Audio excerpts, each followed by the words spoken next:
Halo teman-teman, ketemu lagi dengan saya John Raymond dalam kuliah Rekayasa Perangkat Lunak. Kali ini kita akan membahas proses software untuk menghasilkan sebuah software yang berkualitas. Seperti yang sudah saya jelaskan pada pertemuan sebelumnya, bahwa software yang berkualitas harus melalui sebuah proses pembuatan yang berkualitas. Nah, kali ini kita akan membahas bagaimana proses-proses tersebut dalam pengerjaan software.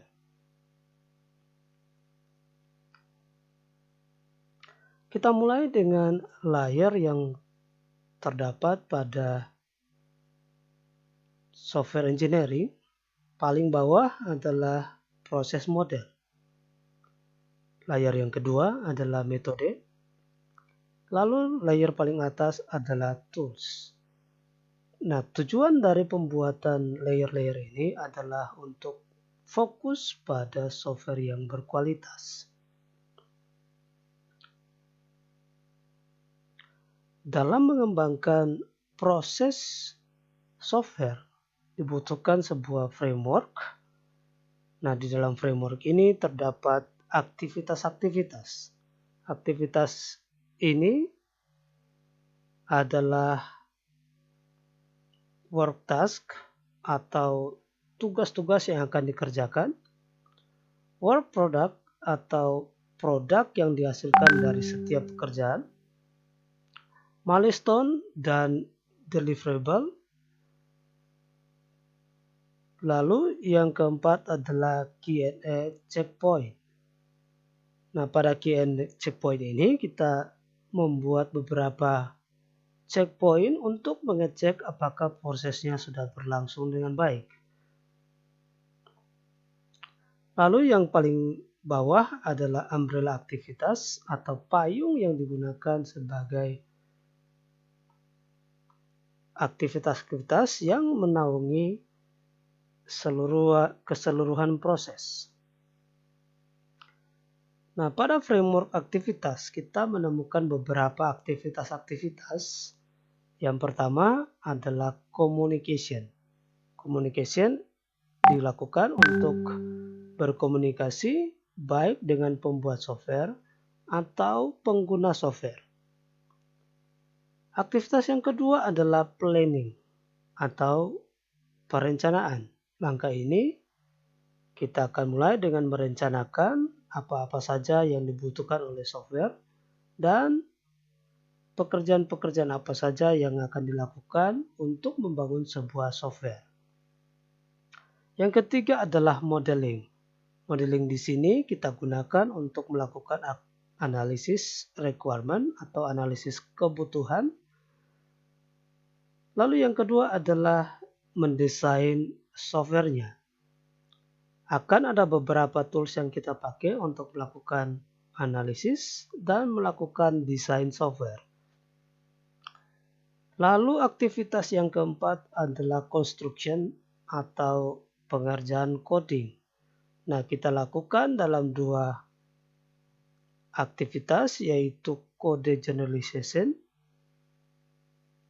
yaitu membangun kode program sesuai dengan bahasa pemrograman yang kita gunakan. Lalu kemudian kita testing apakah source code tersebut sudah berjalan sesuai dengan fungsi yang kita rencanakan. Lalu aktivitas yang kelima adalah deployment.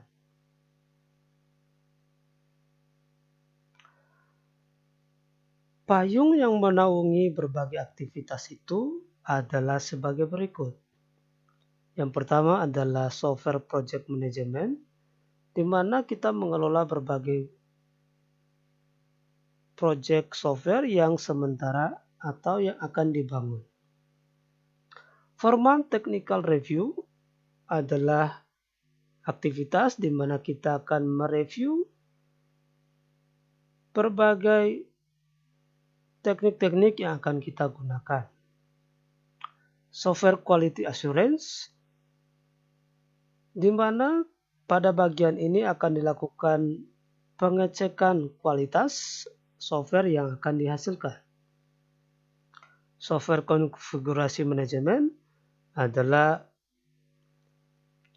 bagaimana kita mengelola konfigurasi pada sebuah software.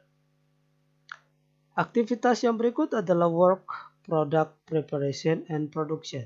Pada bagian ini kita bekerja untuk mempersiapkan dan memproduksi sebuah produk software yang akan kita hasilkan. Reusability management. Di sini kita melihat bagaimana kebergunaan atau mengelola kebergunaan dari software yang sudah dihasilkan. Lalu aktivitas berikut adalah measurement atau bagaimana kita mengukur keberhasilan atau mengukur berbagai fungsi-fungsi yang telah ada pada software. Lalu payung yang terakhir adalah risk management atau bagaimana kita mengelola berbagai risiko yang muncul pada software tersebut. Di dalam proses model ada proses yang kita sebut dengan proses adaptasi. Nah, pada bagian ini kita akan melihat bagaimana framework aktivitas yang tadi akan diterapkan pada setiap proyek, tetapi proyek-proyek tersebut tentu saja akan menyesuaikan aktivitas sesuai dengan beberapa hal. Yang pertama adalah menyesuaikan dengan tipe dari proyek tersebut. Yang kedua adalah menyesuaikan dengan karakteristik proyek tersebut. Lalu yang terakhir adalah common sense judgment. Bagaimana kita menjustifikasi berbagai aktivitas yang sudah kita lakukan pada proyek tersebut, termasuk di dalamnya tim yang bekerja pada proyek tersebut. Pada bagian ini kita akan melihat bagaimana specific goals dan specific practice. Specific goals itu melihat bagaimana karakteristik yang harus dipenuhi dan diimplementasikan pada proses tersebut sehingga menjadi lebih efektif. Sedangkan specific practice itu menjelaskan bagaimana tujuan itu dibuat sedemikian rupa sehingga proses itu dapat berjalan dengan baik.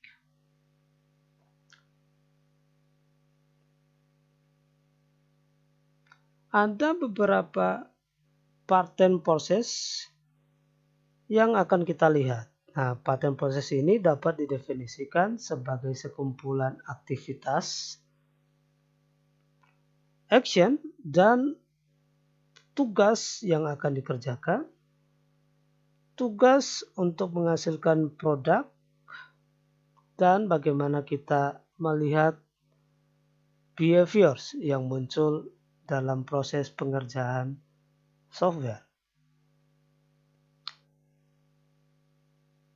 Template yang biasa digunakan di dalam proses pattern ini disebut sebagai pattern atau bentuk. Ada beberapa tipe yang dapat kita jadikan sebagai contoh. Yang pertama adalah customer communication atau proses untuk melihat aktivitas para penggunanya, pengguna software dalam hal ini. Analisis yang akan kita lihat di sini adalah action. Bagaimana kita bekerja untuk menganalisis berbagai hal yang berkaitan dengan software yang akan kita bangun. Requirement gathering atau bagaimana kita bekerja untuk mengumpulkan kebutuhan-kebutuhan apa saja yang dibutuhkan dalam proses tersebut. Proses ini akan dilakukan sebagai proses task. Kemudian ada reviewing a work product. Nah, kita mereview bagaimana produk yang akan kita hasilkan dan desain model di mana pada pekerjaan ini kita mendesain produk atau mendesain software yang akan kita hasilkan.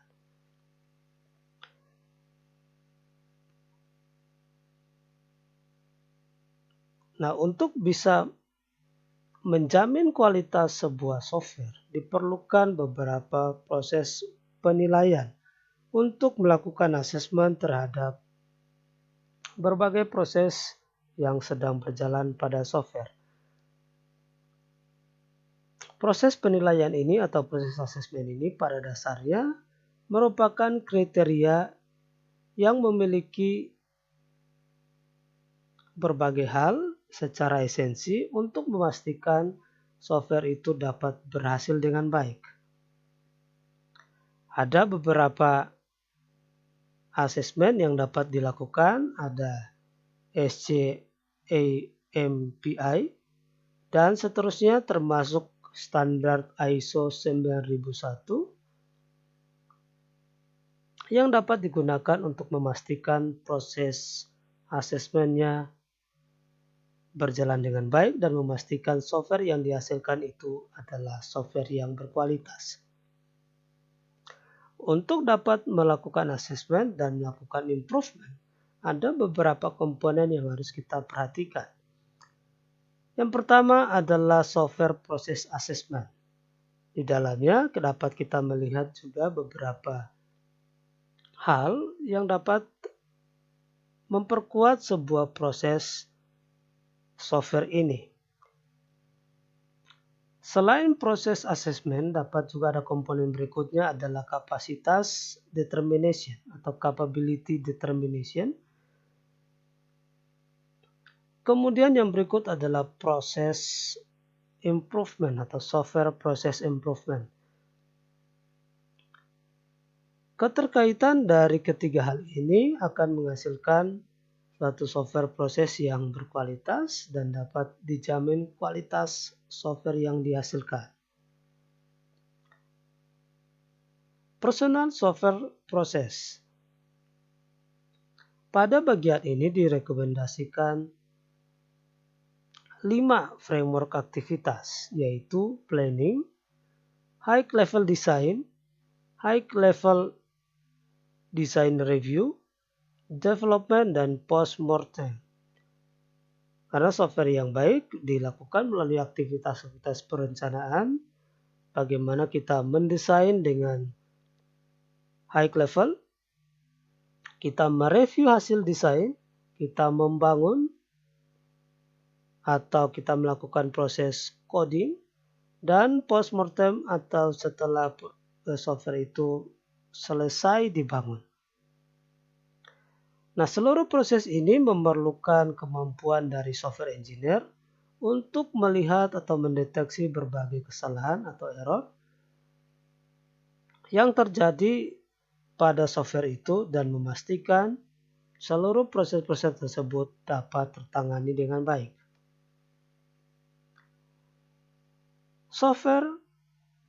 Tim Software Process atau TSP. Nah, pada bagian ini kita melihat bahwa proses project itu di launching menggunakan script dan definisikan sebagai tugas-tugas yang dikerjakan. Nah, berbagai proses yang terjadi pada tim software proses ini terdiri dari beberapa langkah, yaitu yang sudah saya bacakan tadi. Yang kedua adalah teams are self-directed. Measurement is encouraged dan measurement are analyzed with the intent of improving the team process. Yang paling akhir pada topik yang akan kita bahas ini bahwa kita harus ingat betul bahwa kualitas yang baik atau kualitas yang tinggi harus melalui proses timeline yang baik. Harus melewati proses penjadwalan yang baik sehingga proses yang dihasilkan itu menjadi lebih berkualitas. Oleh sebab itu, kita perlu untuk mendesain dari sisi pembiayaan dan yang kedua adalah sisi waktu. Sisi waktu akan menjamin kualitas. Sebab itu pada pelajaran-pelajaran berikutnya kita akan belajar bagaimana mengelola berbagai proyek-proyek software dalam proyek timeline yang teratur. Ada berbagai metode yang akan saya ajarkan sehingga teman-teman dapat mengelola sebuah software dengan baik dan dapat menjadi seorang software engineer yang berkualitas. Demikian materi yang bisa saya sampaikan kali ini. Semoga berguna dan bermanfaat bagi teman-teman sekalian. Terima kasih, sampai jumpa pada pertemuan berikutnya.